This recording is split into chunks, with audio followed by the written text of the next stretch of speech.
Hello, this is Allison from Tipsy Panther.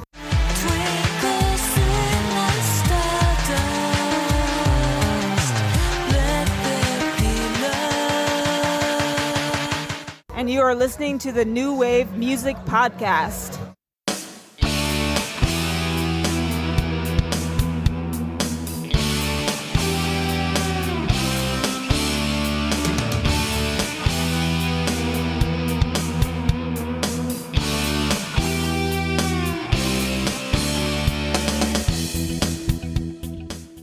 Welcome back to the New Wave Music Podcast. A few years ago, we did a new artist spotlight when this band dropped their debut album.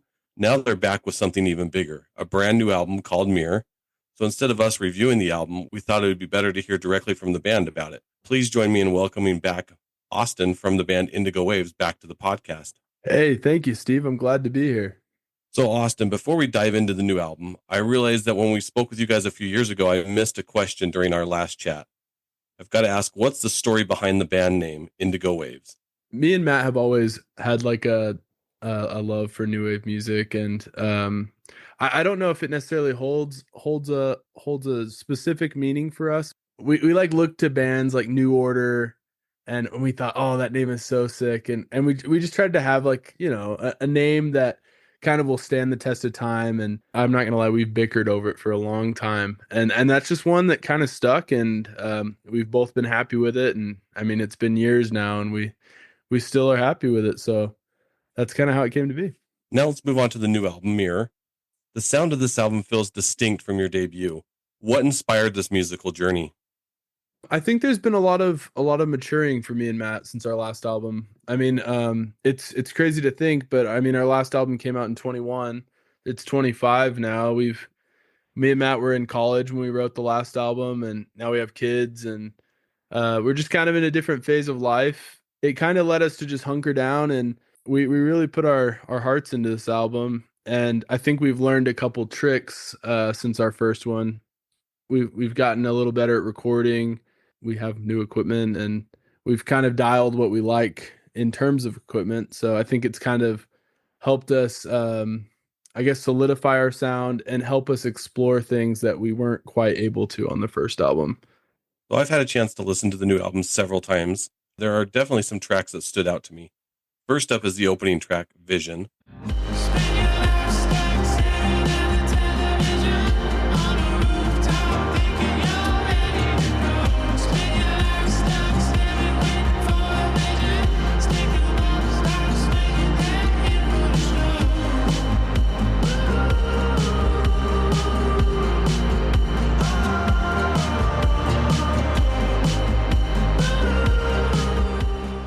What can you share about the creation of this song? Yeah, Vision's a special one. I'm really excited about it. It came together at the very end of the album. We wrote it on my last trip where I went down to St. George with Matt, and we had just a few days to finalize everything. And we just weren't quite ready to let the album go yet. So that's one that came out of it, and I think it's my favorite of the last few songs that we worked on, and potentially my favorite of the album. So it kind of has some nice it's like an acoustic guitar with some synth layered over it. It has some forward vocals, kind of a more poppy feel, but not modern pop, you know. It's like that the more nostalgic pop. So I think your audience would probably really enjoy it. Now another standout track is Daylight.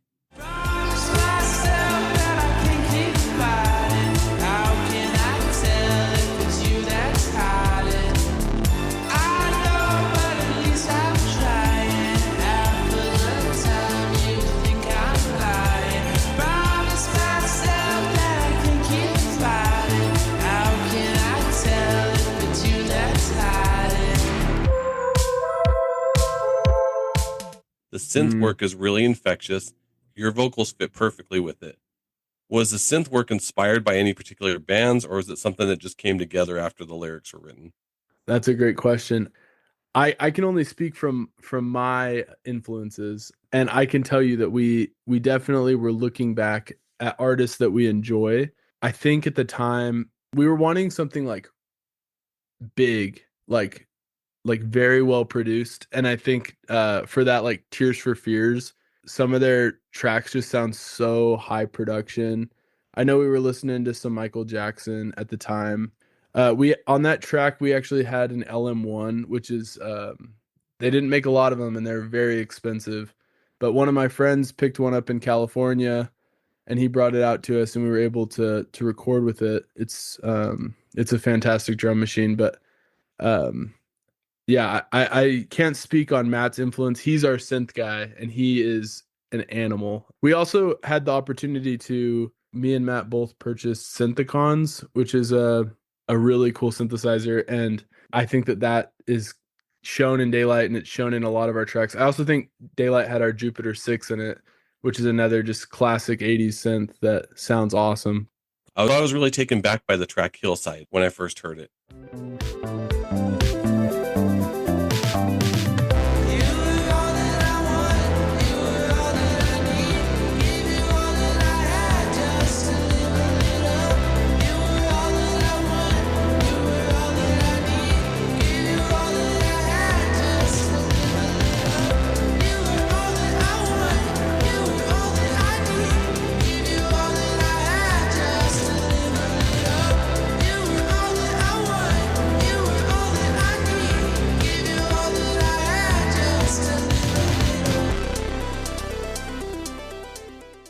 Especially when that chorus kicks in, it's definitely one of those tracks that you're going to be singing along to in no time. I loved also the little bit of a hint of like some computer chip sounds that were mixed in with the guitar and the percussions. I felt that was a nice touch. Can you tell me more about the story behind that song? Hillside is one that me and Matt wrote together. It is one that we knew that it was a good song while we were writing it, and like it just came together so well. Computer chip clicky thing that you're talking about, it's that was made on a Moog Matriarch, and just using some of the modular features and being able to route things, we kind of came up with that arpeggiated thing. And I feel like arpeggiation is just so 80s that like really everything's just perfectly synchronized, perfectly on time. And I love how that sounds with acoustic guitar. I really like how Hillside came out, and I think that the chorus is super infectious. Now, I believe Hillside was released as a single a while back. How's the reception been since that song's dropped? Hillside's been probably our most popular release of the new album so far in terms of singles. Well, I was happy to see that some of your older tracks, such as Ghost 2.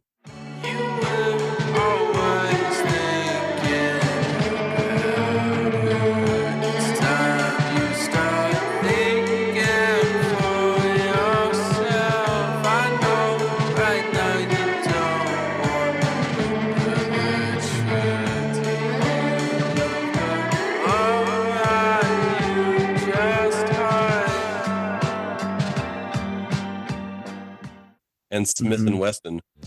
I promise you again and again and again, I was just a boy. Why does it tear me apart? I promised you I broke your old mechanical heart. I was just a boy. Why does it tear me apart? I promised you I broke your old mechanical heart. Made it onto the album. Was it always part of the plan to include them, or is that something that maybe like a decision that came later?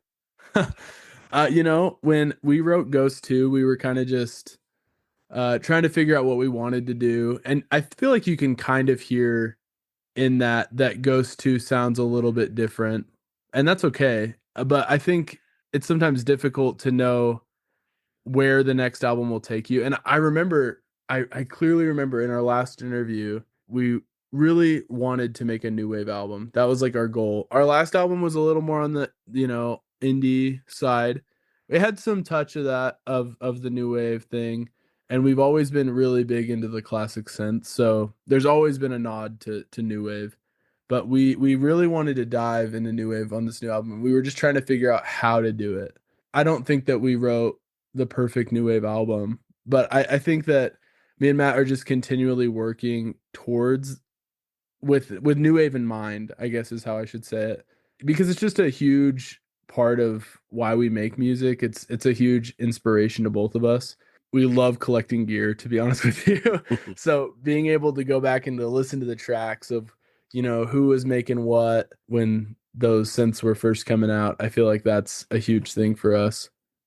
So one of the more unexpected tracks on the new album is the ballad IBWUFY. I'll be waiting up for you, girl.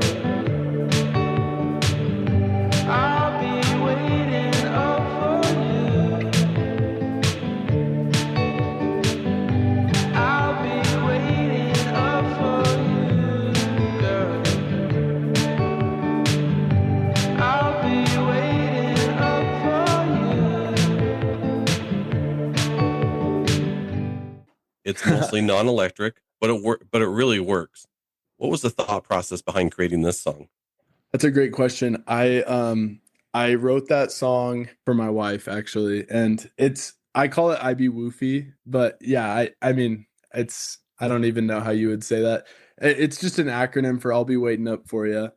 I kind of wrote it with the thought process in mind of losing someone you care about, and I guess the message of that song is that even if one of us goes unexpectedly or something like that, I just kind of wanted her to know that I'll always be waiting up for her. So that's kind of the meaning behind that one. I guess on a more non-somber fit note now. Yeah, sorry to bring the vibe down. We'll see if we can get the vibe back up. What songs on Mirror stands out to you most? Are there any that you would recommend to our listeners to check out? That's a great question. I think Hillside, like we talked about, is a great one. I think how Out the Door. There was something that felt so right. There was something that I don't know why. There was something that felt so right.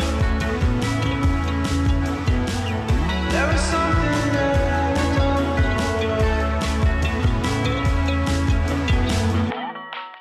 And really, I feel like near the end of our album, we have How, Reflection, and Mirror.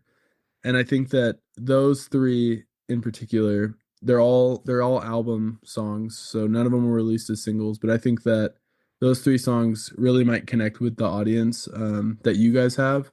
It's a lot of synth. There's definitely a nod to new wave there.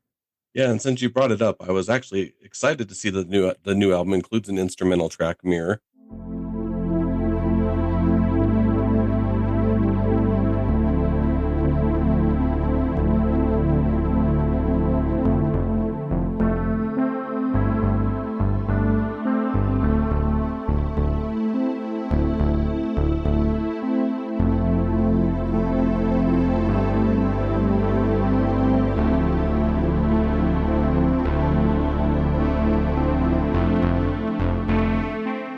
Since we last spoke to you and Matt, I know Matt was mentioning at one point he was working on like a video game soundtrack or an album.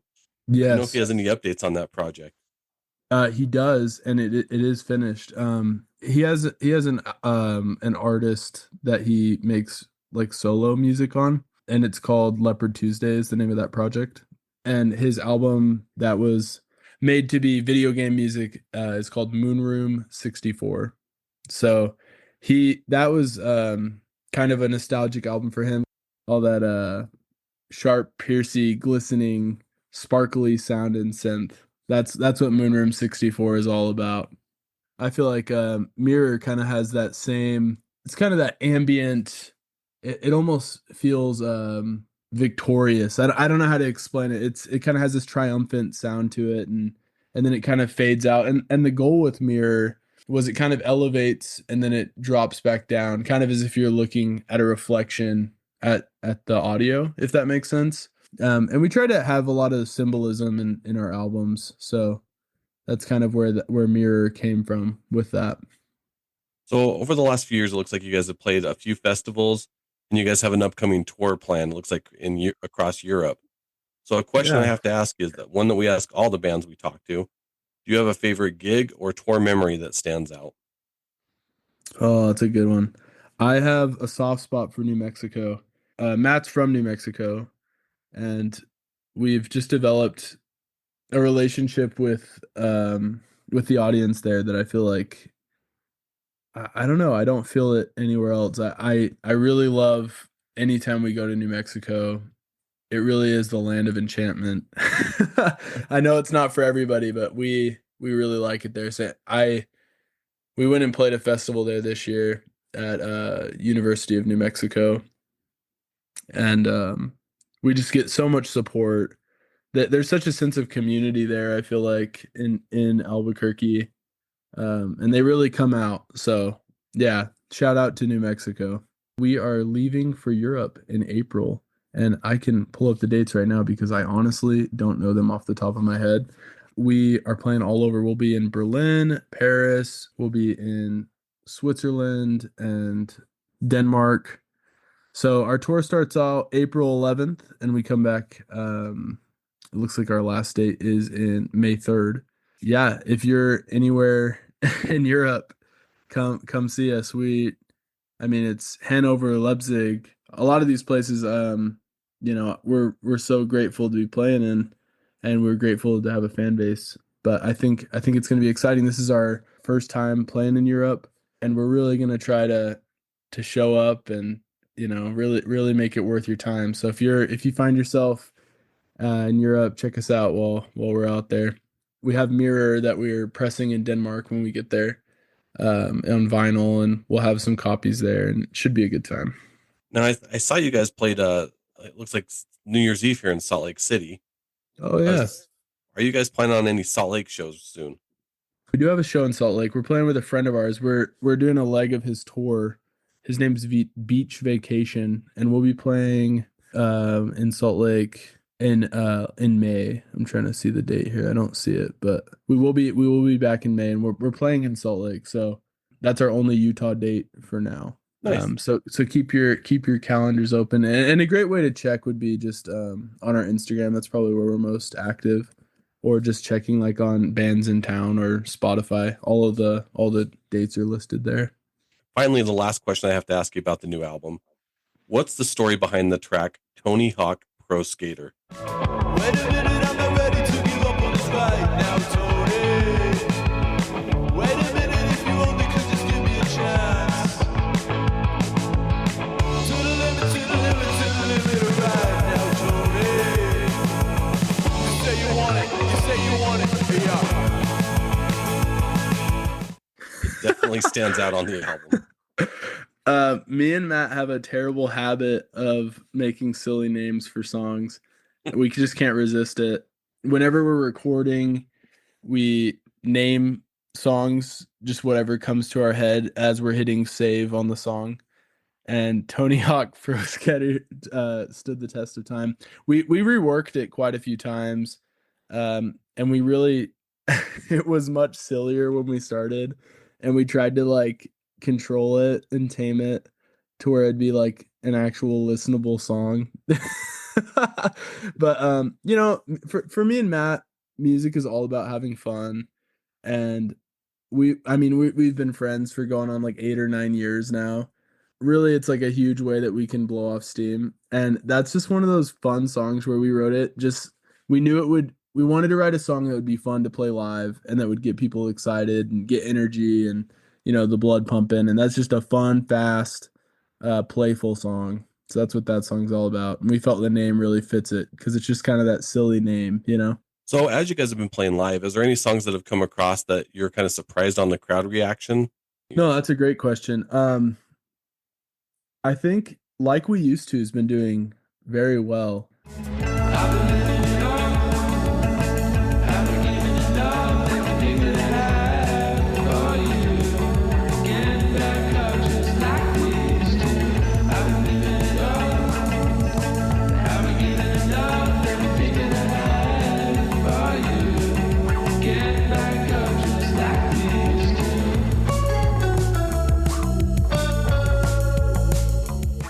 And that's a song that's going to be on the new album, and we've been playing that one. We sometimes will tease new songs at shows just to kind of see crowd engagement, get a feel for it, and especially when it's not finished, we can figure out if it's flowing right for us. It's kind of a different perspective that we can kind of work through to try to figure out the song. So yeah, Like We Used To has been doing really well. It's super fun. At Salt Lake, people were just going crazy for it, and yeah, that was a blast. New Year's was a blast. Thank you so much for taking the time to join us here on the New Wave Music Podcast. Where can our listeners find the new album Mirror and keep up with all things Indigo Waves? Spotify, Apple Music, Amazon. We're on all platforms. So anywhere that you listen to music, we will be there. We're also on Bandcamp if you're not into streaming. We also sell CDs and vinyl on our website. Indigo Waves is cool.com. So you're welcome to check us out there. We have t-shirts and all kinds of stuff like that. And like I said, we have our shows on Bands in Town, as well as our on tour listing on Spotify. So if you find yourselves in a town where we're playing, come out and say hello and let us know that you found us on the New Wave podcast, and we'll give you some free merch. So awesome. Well, Austin, we wish you and Matt the best of luck with the new album, and especially your upcoming tour of Europe and a few dates here in the US. We look forward to seeing more from Indigo Waves. Well, thank you so much for your time, Steve. Yeah, it means so much that we can collaborate again. I know that, it's been a long time since we first had the podcast together, and it was fun kind of meeting you guys at the Ocean Blue show we played with them at. And we hope that, we'll get a chance to chat with you guys again. If this is your first time listening, we thank you and ask that you please subscribe. That's a great way to support us. And if you enjoyed this episode, please feel free to leave us a 5-star review. You can also find us on YouTube, Instagram, and Facebook. Just search for New Wave Music Podcast. We'll catch you on the next episode.